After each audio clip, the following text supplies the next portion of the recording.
निराशा हुई कि 1 महीना 10 दिन के बाद उन्होंने कल अपमानित किया, ये दुखद। तो हमने तय किया है कि अभी हम समाजवादी पार्टी के साथ गठबंधन में नहीं जा रहे। तो मैं समझता हूं उत्तर प्रदेश में चुनाव है और आप सबको जानने में दिलचस्पी है कि कल जो मुलाकात हुई थी, बिल्कुल उसके बाद हम लोग गठबंधन में कितनी सीटों पर जा रहे हैं, कहां से लड़ने वाले हैं, ये सब चीजें आपके मन में। मैं भी 2 दिन से मीडिया के लोगों से बात नहीं कर रहा था क्योंकि मैं भी अपनी चीजों को फाइनलाइज कर रहा था, क्योंकि आदमी जो जितना आदमी बड़ी बड़ी बातें करता है या कुछ भी कहता है, उन बातों पे उसका टिका रहना बहुत जरूरी होता है। तो मैं उतना ही बोलता हूँ जितना मेरे अंदर हिम्मत होती है, उससे फालतू नहीं बोलता हूँ। मैं समझता हूँ कि 6 महीने पहले से हमने भी ये प्रयास किया था कि बहुजन समाज 85% बहुजन समाज इकट्ठा हो, जिसके लिए हमने अखिलेश जी पे भरोसा किया कि वो इस आंदोलन को आगे बढ़ाएंगे। और 6 महीने से लगातार हमारी मुलाकातें भी हुई, सकारात्मक बातें। हमारे जो मुद्दे थे, क्योंकि आप जिसके साथ गठबंधन में जा रहे हैं, क्योंकि सरकार बनने के बाद वो तानाशाही हो जाता है, और पिछला कुछ इस तरह का कार्यकाल भी एक लंबा समय का रहा है। तो जो मुद्दे थे, जैसे प्रमोशन रिजर्वेशन का मामला, सामाजिक न्याय का मामला, बैकलॉग का मामला, सब पे बात हुई। मुस्लिम साथियों को भी उन्होंने 18-19% आरक्षण देने की बात की थी। सब चीजें बात होने के बावजूद मैं समझता हूं कि सब चीजें, क्योंकि घोषणा करना और उन पे खड़े रहना, मुझे जवाब देना है समाज को। 2 अप्रैल के मुकदमे सरकार ने लगाए, इस सरकार को रोकने का हमने तमाम तरह से प्रयास किया, और इसलिए से 2 दिन से मैं यहां हूं। 1 महीना 10 दिन से हमारी बातचीत चली और अंत तक पहुंची, क्योंकि पिछले 9 साल से लगातार हम बहुजन समाज के लोगों को इकट्ठा करने का काम कर रहे हैं। बड़ी मुश्किल से हम अपने लोगों के अंदर रीढ़ की हड्डी पैदा कर पाए। उनका विश्वास टूट गया था कि भाई वो आगे नहीं बढ़ पाएंगे, क्योंकि जब हमारे आंदोलन की विचारधारा बदली, जो पिछला आंदोलन था, तो तकलीफ हुई। अच्छा, इस विषय में ये भी याद दिला दूं कि आज बहन जी का जन्मदिन है, तो माननीय बहन जी को भी जो है जन्मदिन की हार्दिक बधाई। वो दीर्घायु हो, स्वस्थ रहें, और उनके लंबी उम्र की मैं कामना करता हूँ तथागत खुद से।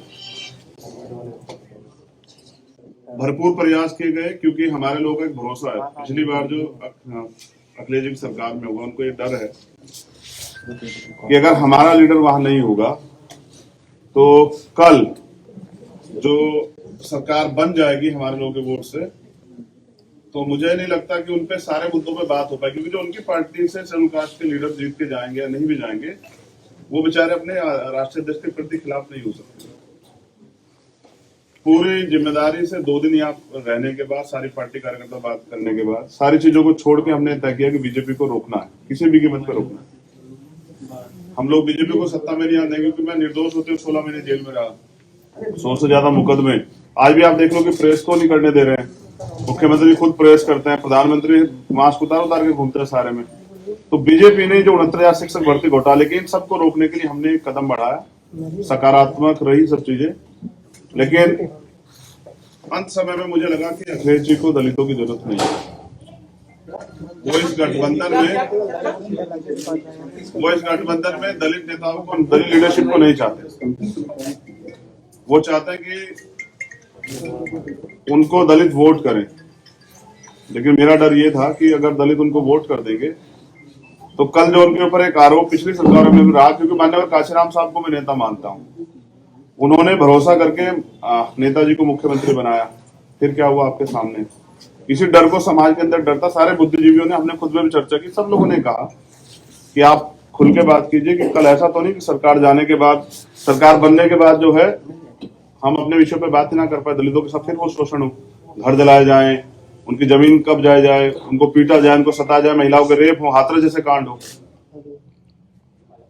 और 2 दिन में निराशा हुई कि 1 महीना 10 दिन के बाद उन्होंने कल अपमानित किया, ये दुखद।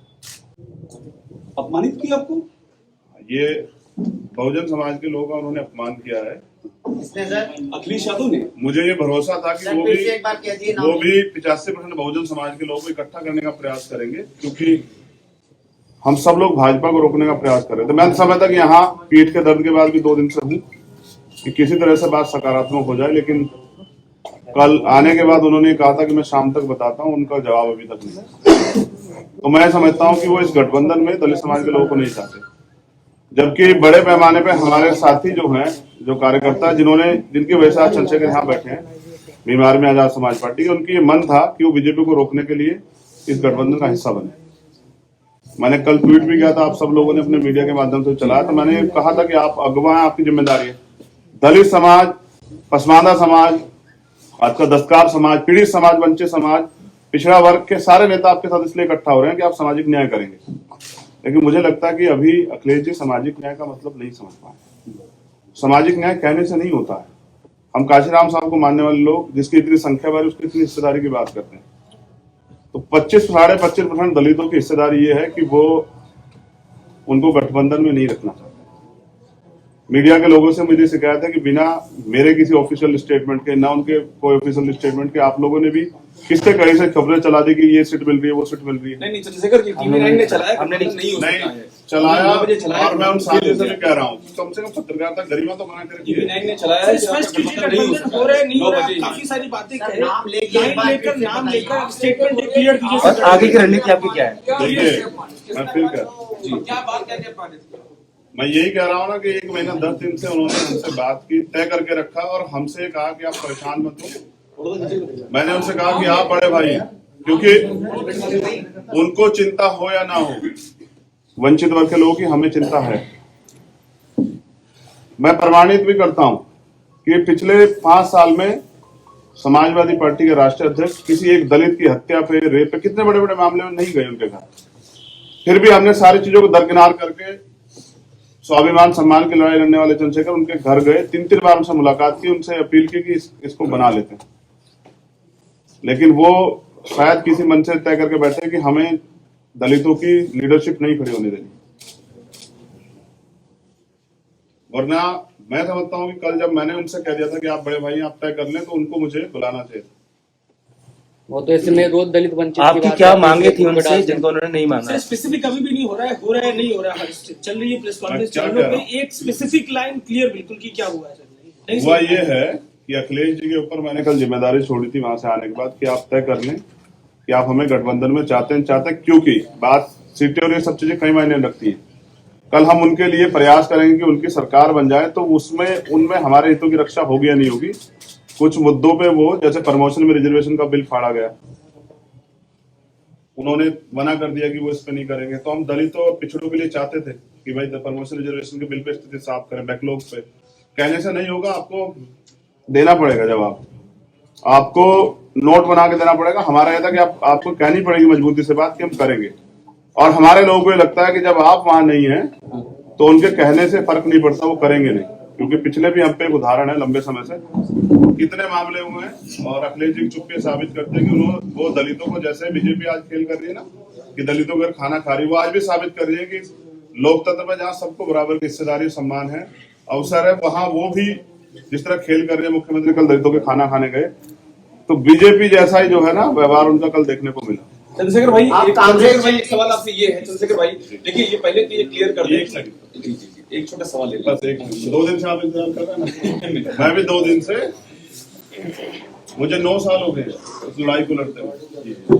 9 साल से मैं इस लड़ाई को लड़ रहा हूँ और कभी भी दलित, पिछड़ों पे, आदिवासियों पे, पसमानदा पे कभी उनके हितों की रक्षा की बात होती है, चाहे CNP NRC का मामला हो। मैं पहला शख्स था जो जेल गया। नेता डर रहे थे कि मुसलमानों की लड़ाई लड़ेंगे तो यहाँ जो है दिक्कत आ जाएगी। मेरी चीजें ये है ना, जो आपने पिछले घोषणा पत्र थे, आपने तो उनको तो पूरा नहीं किया, इसलिए मैं उनसे चाहता था कि वो स्टेट अपना जो है ना वो फाइनलाइज करें, मजबूती से रखें, लेकिन वो नहीं चाहते हमारे मुद्दों बात करने। तो कहने से नहीं चलेगा, तो हमने तय किया है कि अभी हम समाजवादी पार्टी के साथ गठबंधन में नहीं जाते। अब हम, क्योंकि हमारे कार्यकर्ता जिन्होंने पिछले 6 साल से उत्तर प्रदेश में लड़ाई लड़ी है, घर घर जाके लोगों को तैयार किया है, बीजेपी के से हमने लाठियां खाई है, हमने मुकदमे झेले हैं, बीजेपी के खिलाफ जो है हम लोग लड़े हैं उत्तर प्रदेश में। CNP NRC का मामला हो, चाहे वो 69 शिक्षक भर्ती का मामला हो, हम सड़कों पे लड़े हैं। तो मैं समझता हूं कि अपने लोगों के हितों की रक्षा में स्वयं करनी पड़ेगी। मैं 25% दलितों के स्वाभिमान की रक्षा करने के लिए हूं, उनको मैं अपमानित करने के लिए। मैं तो मान्यवर काशीराम साहब को नेता मानता हूं ना, उनको राष्ट्रपति बनाने का अवसर मिला, बीजेपी ने कहा बना देंगे, उन्होंने छोड़ दिया। मेरी लड़ाई विधायक एमपी बनने की नहीं, लड़ाई सामाजिक न्याय की। मैंने कल उनके पाले में छोड़ी थी, उनका जवाब नहीं आया। मैं मानता हूं कि वो दलितों का नेतृत्व और दलितों की हितों के मुद्दों पे बात नहीं करना चाहते। मुझे भी उम्मीद है कि मेरे बाद हो सकता है वो स्टेटमेंट देगी हम ये करेंगे, लेकिन हमने तो सबके देखे। प्रधानमंत्री भी कहते 2 करोड़ रोजगार देंगे, प्रधानमंत्री भी कहेंगे जो है 15-15 लाख देंगे, ये करेंगे वो करेंगे, लेकिन देश बेच दिया। तो बीजेपी को सत्ता से रोकने के लिए मैं चाहता था कि एक लार्जर लाइंस बन जाए, क्योंकि अगर विपक्ष में थोड़ा सा बिखरा होगा उसका फायदा बीजेपी को होगा। इसलिए मैं 2 दिन से यहाँ। अब क्या करेंगे आगे? दलित समाज के लोग, वंचित वर्ग के लोग, बहुजन समाज के लोग अपने हितों की रक्षा के लिए अपनी लड़ाई स्वयं लड़ेंगे। मैं समझता था अखिलेश जी दूरदृष्टि है, वो समझते होंगे कि लड़ाई आज की नहीं है, उत्तर प्रदेश से केंद्र का रास्ता तय होगा। लेकिन पिछली बार जिस तरह से माननीय काशीराम साहब के साथ धोखा हुआ कि उन्होंने माने नेताजी को मुख्यमंत्री बनाया, वो फिर ठगे से रहे कि मैं इनका वजूद बना के जो है ना अपने लोगों को कमजोर नहीं कर सकता हूं, उनके हितों की रक्षा के लिए चुप नहीं रह सकता हूं। मैं सरकार में इसलिए नहीं शामिल होना चाहता कि अभी तो सरकार बनी भी नहीं है कि मैं अपने लोगों की हत्याओं पर, तमाम तरह की समस्याओं पर चुप हो जाऊं। मैं नौजवानों की बेरोजगारी के मामले चुप हो जाऊं, ये मुझसे नहीं हो। चंद्रशेखर भाई अकेले लड़ेंगे क्या? सवाल आपसे ये है, अपने दम पे लड़ेंगे और प्रयास करेंगे जो अभी बिखरा विपक्ष है उसको एकजुट करें। अगर वो नहीं होगा तो अपने दम पे लड़ेंगे। चंद्रशेखर भाई एक सवाल आपसे ये है मेरा, कांग्रेस मायावती मैं फिर कह दूं आपसे, मैंने माननीय बहन जी सबसे पहले प्रयास किया, वो हमारी नेता बड़ी है कि उनके साथ एक गठबंधन, मैंने खूब प्रयास किया। मैं स्वाभिमान सम्मान की लड़ाई लड़ता हूँ, उसके लिए मैं तमाम मुकदमे, जेल, सब चीजें देखी, तिहाड़ भी 2-2 बार गया, लेकिन मैंने हमेशा प्रयास किया कि एकजुटता बनी रहे। मैंने बहन जी से प्रयास किया, उन्होंने कोई इस पे सहमति नहीं की। मैंने भैया से प्रयास किया, मैंने उनको बड़ा भाई माना, क्योंकि मुझे पता कि शायद उनको कुछ ना हो, लेकिन अगर सरकार बीजेपी की आ जाती तो अगले 5 साल में जो दलितों को, मुसलमानों को, पिछड़ों को, आदिवासियों को और सब समाज को जो झेलना पड़ा और जो पिछले 5 साल में झेलना पड़ा, कहीं मैं उसका हिस्सेदार ना बन जाऊं। चंद्रशेखर भाई पर सवाल ये है कि आखिर वजह क्या रही? क्योंकि देखिए हम ये खबर लगातार चला रहे, गठबंधन नहीं हो सका, टीवी नहीं, आपको 12:30 बजे मिलेंगे। लेकिन ये बताइए कि आप उनसे पूछिए कि कद बड़ा हो रहा है, इसलिए आपका कद बड़ा हो जाएगा, इसलिए नहीं गठबंधन किया क्या? मेरा कद, मैं समझिए ना, मैं व्यक्तिगत तो लड़ाई लड़ ही रहा हूँ, मेरे कद की क्या है? अच्छा, क्या मैं, आप तो पूरे प्रदेश का मेरा काम जानते हैं, 23 प्रदेशों में हमारा संगठन है, मैं तो बिहार तक चुनाव लड़के आपने दम पे, तो मैं क्या उत्तर प्रदेश में नहीं लड़ सकता हूँ? लेकिन मेरा प्रयास ये था, क्योंकि मैं नहीं चाहता कल किसी दलित का, की बच्ची का, किसी मुस्लिम समाज की बच्ची का, किसी अन्य धार्मिक अल्पसंख्यक समाज समझ, किसी स्वर्ण समाज की बच्ची का भी रेप, हत्या हो। हमने देखा ना उन्नाव क्या हुआ, हमने देखा ना हाथरस क्या हुआ। इस बीजेपी को रोकने के लिए मैंने अपना स्वाभिमान दांव पे लगा दिया, जबकि मेरे वर्कर नहीं चाहते थे, वो चाहते थे कि हम अपने हितों की लड़ाई स्वयं लड़े। रावण साहब, मेरा एक सवाल आपसे ये है कि आप दूसरे असदुद्दीन ओवैसी हो गए हैं, क्योंकि ओवैसी के साथ भी कोई गठबंधन नहीं कर रहा है, आपको भी कोई अपने प्लेटफॉर्म पे नहीं लाना चाह रहा है। देखिए मैं क्या कह रहा हूँ, जब कोई अपने हितों के लिए लड़ता है ना तो वो उसको फिर कुछ ना कुछ तो सहना पड़ता। देखिए मैं सत्ता की, मेरी लड़ाई सत्ता कभी थी नहीं, ओवैसी के साथ सत्ता का सहारा लेके व्यवस्था परिवर्तन की लड़ाई थी। सत्ता को मैंने, जब सत्ता की बात चल रही थी ना, लोग चुनाव तैयारी कर रहे थे, तो मैं आंदोलन लड़ रहा था 2 तारीख को, 2 जनवरी को भोपाल में, जो पिछड़े वर्ग के हितों की रक्षा के लिए उनका आरक्षण जब खत्म किया गया था, सरकार के खिलाफ लड़ रहा था। अभी आपने सर एक महत्वपूर्ण बात कही, आप विपक्ष को एकजुट करेंगे, तो वो कौन लोग होंगे जिनको आप एकजुट करेंगे? मेरा प्रयास रहेगा, मैं सभी लोगों नाम लेके बताइए सर, नाम लेके। क्या कह रहा हूँ, अब आप अगर आप ये भी सोचते हैं ना कि मुझसे तो नाम लेने की उम्मीद करते हैं, आप जाके उनसे पूछेगा कि आपने ऐसा क्यों किया। जब आप पूछेंगे तो मैं पर्सनली आपको नाम लेके बताऊंगा। मेरा काम है कि जो बटा हुआ विपक्ष है वो एकजुट, और मैं इसके लिए 2 दिन और प्रयास करूंगा पूरी जिम्मेदारी से। नहीं होगा तो भीम आर्मी के लोग, आजाद समाज पार्टी लोग अपने दम पे चुनाव लड़ेंगे। और गलत ये है ना कि मैं आपको अगर बुला के 10 बजे कि पीसी 10 बजे है और आपको 12 बजे तक इंतजार कराऊं तो आपका काम बाधित होगा। मुझे ऐसा लगता है मेरे साथ यही हुआ कि पिछले 2 महीने से हमसे कहा गया कि आप जो है ना हमारे साथ मिलकर वो करेंगे। हमारा प्रयास था, हमारा समाज चाहता था कि बीजेपी से किस तरह से छुटकारा मिले, और हम लड़े 5 साल। किसी का मामला हो, उन्नाव का हो, हाथरस का हो, जौनपुर का हो, 4 दलितों की हत्या की जाती है, कभी कोई व्यक्ति नहीं जाता है। प्रयागराज में 4 दलितों के सामने 2 उसकी माँ और उस बच्ची के साथ हत्या होती है।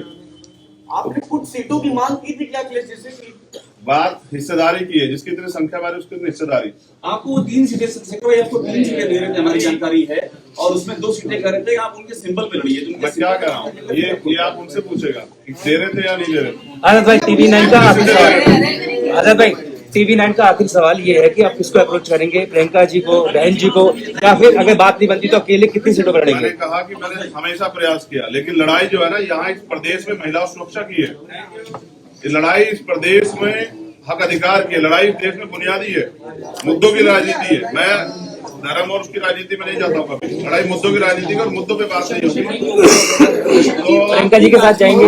आकांक्षाएं बहुत बड़ी हो गई है, ऐसी चर्चा पॉलिटिकल करते हुए तमाम इस तरह से आपने स्टैंड रखा है, सपा के लीडरों का भी स्टैंड है। क्या कब ये राजनीति पर उपजे जो बात की जा रही है कोई अधिक है आपको? मुझे बस इतना बताइए कि विधायक बनने के लिए किस उम्र की जरूरत होती है, उसकी सीमा क्या है बताइए। मैं किसी में हूँ, आप बताइए, पत्रकार है ना, आप बताइए क्या सीमा होती है एक विधायक का चुनाव लड़ने के लिए। मैं एक बड़े समाज को बिलोंग करता हूँ और मेरी चिंता है। अगर आप ये कहना चाहते हैं कि दलित समाज के लोग अपना प्रतिनिधित्व मांग रहे हैं तो गलत कर रहे हैं, तो ये आपकी गलतफहमी है। इंडिविजुअल राजनीतिक मैं खेद क्या कर रहा हूँ, इंडिविजुअल राजनीतिक मैं तो जिसको नेता मानता हूँ उन्होंने राष्ट्रपति का पद छोड़ दिया। मैंने उनको बड़ा भाई कहा और मैं इस रिश्ते को निभाऊंगा, लेकिन लड़ाई प्रतिष्ठित की है, हिस्सेदारी की है।